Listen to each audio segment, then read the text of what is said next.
Oh man, guys, y'all are not going to believe this. Look how thick she is. I don't think your F-150 can do that, can it?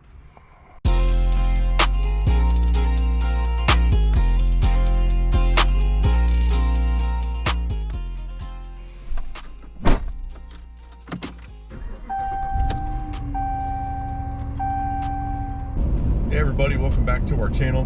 My name is Mike. This is our Fighting Ibis YouTube channel. On this channel, we pretty much show you what it takes to go through the process of building a small farm. And today is absolutely no different. In the past couple episodes, we've been building fence and doing some other stuff on the extra 5 acres on our property. On this episode, we're going to be tackling some loose ends that we've got. The pig farmers that we get our feeder pigs from, they gave me a call last week and told me that all the pigs are weaned and they've got their first round of dewormer. So they observe those pigs for a little bit after that dewormer has been given to them. And if everything checks out okay, we're going to be going down to pick out the pigs that we take home with us. Before we get all that done, I'd like to get our feed situation taken care of. And then I've also got some things around the house that kind of need to be tackled because once the pigs do get here, I feel like we're going to be spending a lot more time with them, just kind of getting a feel as to, you know, their personalities and, you know, health and well-being, and, you know, it's new and shiny, so, you know, we're going to be focusing a lot on that. And some of the other things that need to get done with the temperatures going up and spring kind of creeping up on us. If we don't get those done now, it's going to be a little bit more difficult for us later. So come along with me today. Hopefully this isn't too boring for for you viewers. This will just be kind of like a day in the life video. Follow along. If not, you know, check out some of the other stuff we got posted up. So I'll check back with you here in a minute when we get to the feed mill. No, I've got a chance where I can contribute. Like, I don't have to go back and drive a tractor. I don't have to go back and manage a farm specifically. I can come back and run this as a business. I've always loved looking at businesses.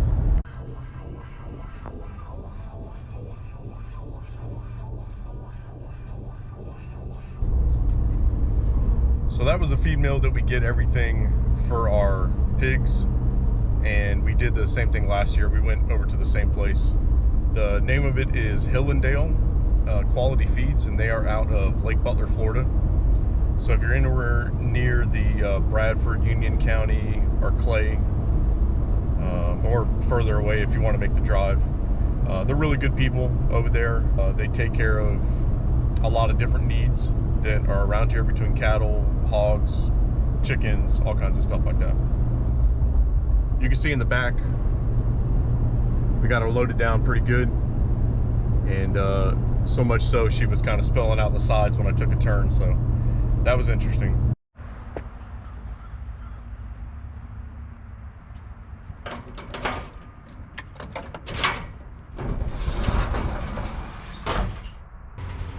Our buddy, our friend, co-worker, you know, he was supposed to come and help me today, but you know, he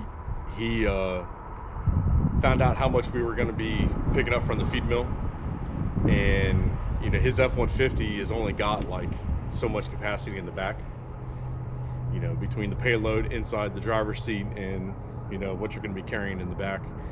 It just, he wasn't going to be able to do it. So, you know, he kind of pulled out at the last minute, which I understand. You know, the Ford F-150 just isn't a quality vehicle like it used to be compared to these Dodges. So, you know, we had to go alone without him today, and you know, we miss you, bud. It was good talking to you right before I filmed this portion. Hillendale Quality Feed, like I said earlier, they're out of Lake Butler, and I just want to take a minute before I work up a sweat and talk to you guys about why we use Hillendale. So I'd say the two major factors why we use them, number one is going to be price. The feed that we buy here and the protein percentage that we buy, which for our hog feed is 16%. If we were to go to somewhere like Tractor Supply or Rural King, which would be the like the two bigger box stores that are near us, you'd find the same protein percentage. You'd find that a lot of that feed is probably mixed and made outside of the state of Florida. So you got trucking costs, you've got hand over hand, the different transitions of feed, you know, all the other stuff you mix into it, the cost will start to creep up. And number two reason why I like Hillendale is the quality of the feed. So same thing with the big box stores. We can't guarantee the quality is going to be as good. I don't necessarily know how long that feed has been in that bag sitting on that shelf, or how long it was sitting in the truck, or you know whatever the reason you want to come up with.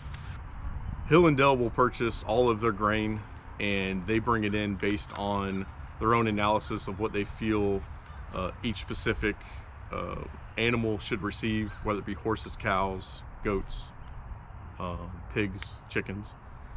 Mix ration that they believe fits best for that animal. They will mix it up and grind it themselves, and then of course they bag it. You can get anywhere from 50-pound bag to, you know, probably in bulk. I haven't asked them yet, but I would imagine you could probably pull your trailer up and get it right into a like a 1-ton trailer, 2-ton trailer, whatever it is you got, feed, like a feed trailer, bulk storage.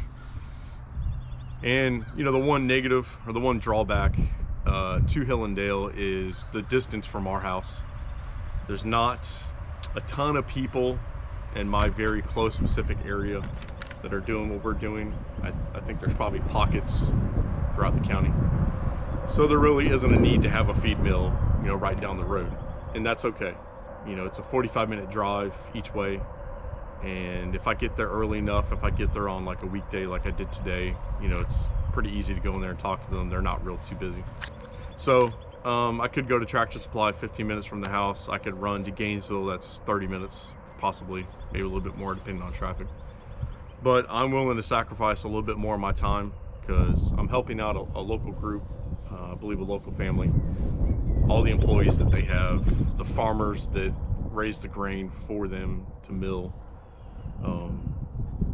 You know, you just get a better feeling about it, and that's what I want. You know, I'd rather rely on somebody nearby than, you know, possibly an umbrella corporation that owns Purina or whoever the other feed organizations are out there that are feeding livestock. So, with that being said, I'll tell you what I paid for it. The 40 bags of 16% hog feed, I paid $500.40. And I think if you break that down, I'll put it on the screen here, but I'll try to see if I was close on my memory. It was $12.41 or something like that is what I thought it came out to be. And I got one bag of layer chicken feed for one of the teachers at our daughter's school. Apparently, Tractor Supply has been having some issues with the Producer Pride line of layer feed. And I've just now found out about this, you know, like a couple days ago. But a lot of chickens have gone eggless, or have gone to pretty much zero egg production.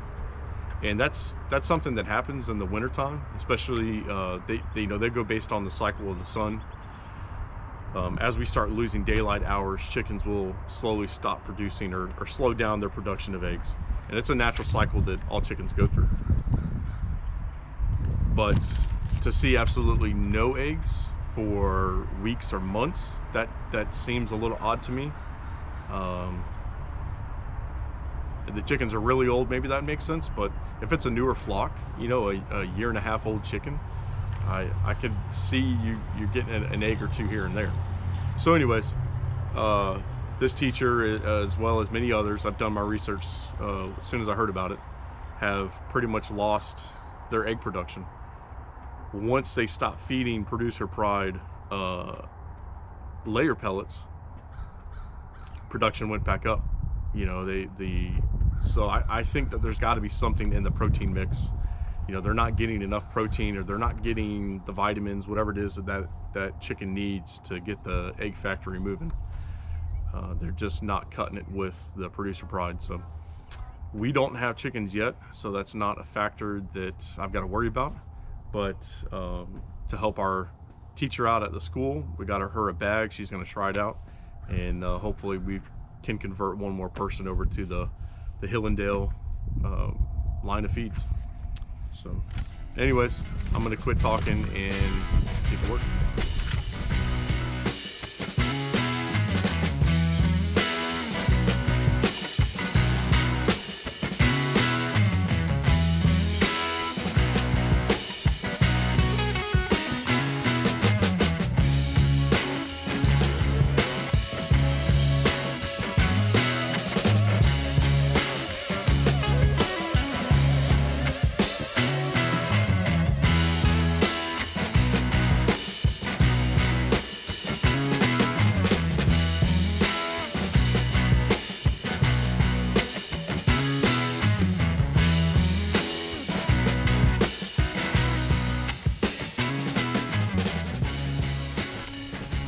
All right, you guys are about to see the real workhorse on the property here. Be prepared to be amazed.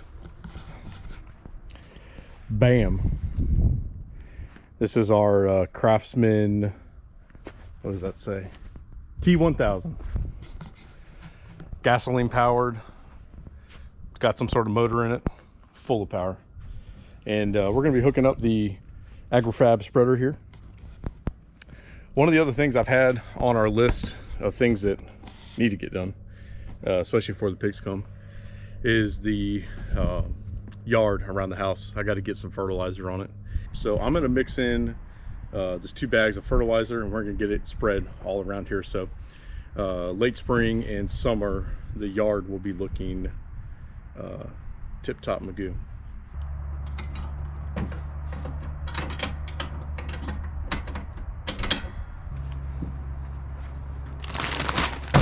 For anybody wondering, that agri-fab spreader, that is the 185 pound.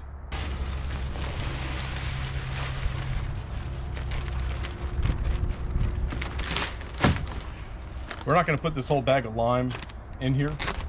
I've got another plan for some of it here, and I'll show you that after we get done spreading all this.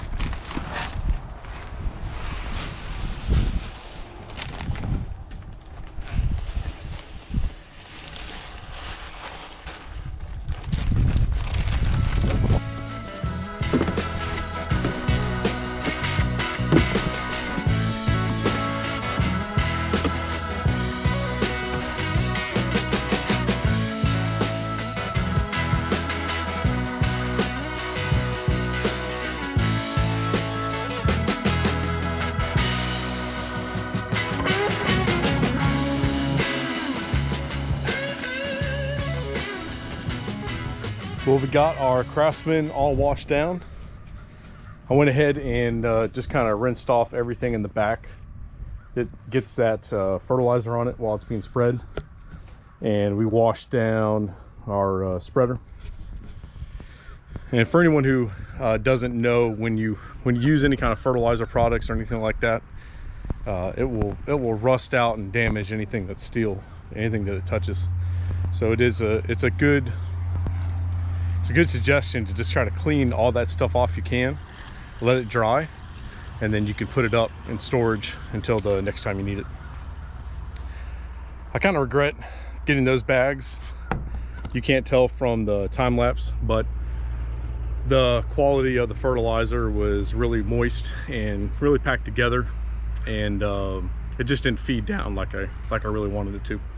So whatever. I might put some on later. We'll see what it looks like as temperatures start going up and the rain pushes all this fertilizer back into the ground. So on to our next project here. I had some time off camera to kind of get it set up. We went on a little spending spree the other day and got what I've always wanted. I've always wanted to plant these, and I've never given myself the leeway to do it. So I'll go ahead and show you all what we're talking about here. In the back of the truck, we've got 3 peach trees. One of them is a Sam Houston, and the other one is the other 2 are Florida Kings. So just as a disclaimer for everyone watching this, I'm not in any way, shape, or form really good at planting trees. This trying to think of it here. I have planted trees in the past. Did they survive? I don't know. But we're about to figure it out. So I did a little bit of YouTube University last night, and there was a girl that's got a really good video on talking about planting fruit trees. So I'm gonna try to copy off of her, and we are going to plant 3 fruit trees out here that hopefully one day our family will be able to get some peaches off of. The first thing this lady did was take the tree out of the package, and she broke up all the soil or all the packing material that's around the roots, and she shoved it in a bucket to, I guess, let the roots rehydrate. So I got a bucket over there with 2 gallons of water, and I'm going to do the same thing. So inside that material that I shook off is the actual tree, or the root portion of the tree. This will be your root stock, and then right in here is where they would have grafted this peach tree onto this root stock. So we'll give that a little clean so we can see it.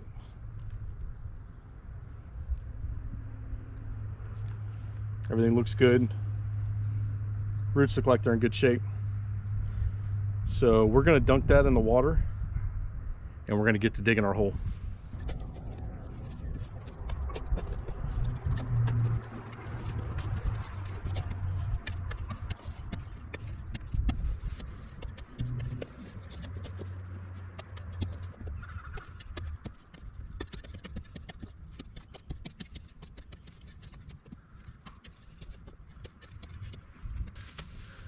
All right, now she made a point that you don't want to amend the soil right around the roots of the tree.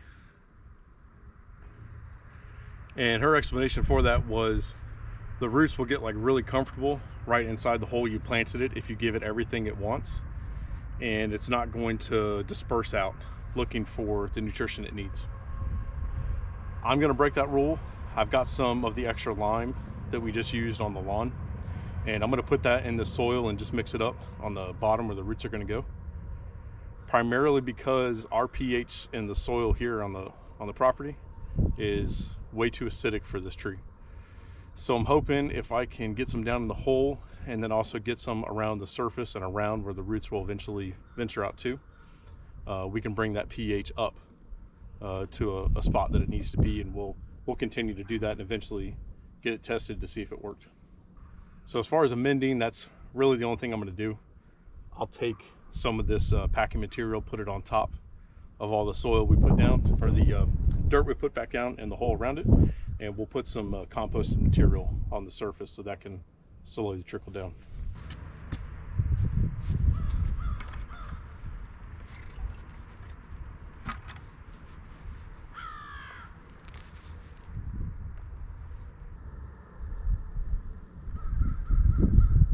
All right, I think we've got it deep enough. The roots look like they're spread out nice. They're not circling each other. I'm going to backfill some of this dirt and just kind of lightly pack it in to hold it in place.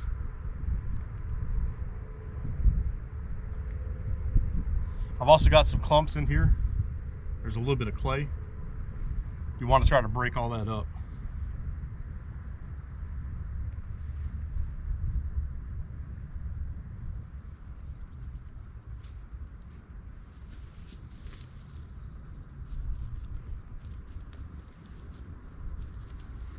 With these root clumps from the grass that we had, try to rob all the dirt we can off of it,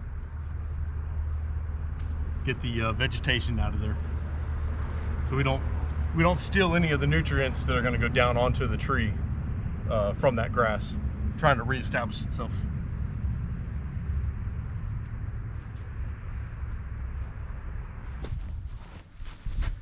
So you can't see the part in which the peach tree was actually tied into the rootstock. That is buried.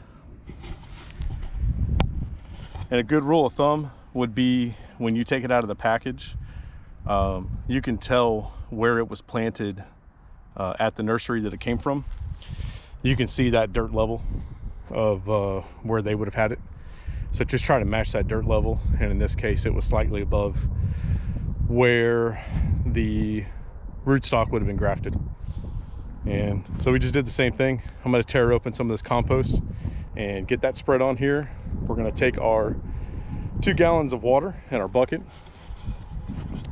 and we will just pour it all over to the top of this. All right, folks, I think that'll just about do it for today. We've got all 3 of our peach trees in. Middle one right there is getting done as we speak. Last one is right somewhere over there. It's hard to see with all the weeds behind it. Slowly letting that water kind of soak into it.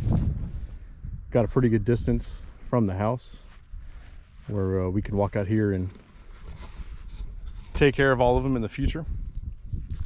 You know, get them watered, get them fertilized, keep an eye on them. One thing I didn't mention, and in the future I'm probably going to put a cage around all these, just because the deer might be a little inquisitive with them, and you know, possibly bend them over or break them. We don't want that to happen, so we are going to protect them with a cage. And I think that's pretty much going to be it for the day. I don't really have much more else on my schedule that I'd like to go over with you guys or to show you guys. Not that I don't want you hanging around, I just don't like lugging this camera around and talking to it all the time. So I think we'll go ahead and try to end this video here. If you liked what you saw, please give this video a thumbs up, and be sure to subscribe to the channel. It definitely helps us out. And if you got any questions, let me know. I don't think I'd be able to help you, but it might be fun to try. We got a lot going on. You know, pigs are coming. Pigs have been coming for a long time. I keep saying that, but they're closer and closer. And projects are still moving right along. Fencing is going to be kicked back up here soon on the next phase, and land work is going to be worked on this afternoon after lunch, here as soon as I get this camera shut off and I get something to eat. So for all of us, thank you very much for tuning in and stopping by, and we'll catch you guys on the next one. Take it easy.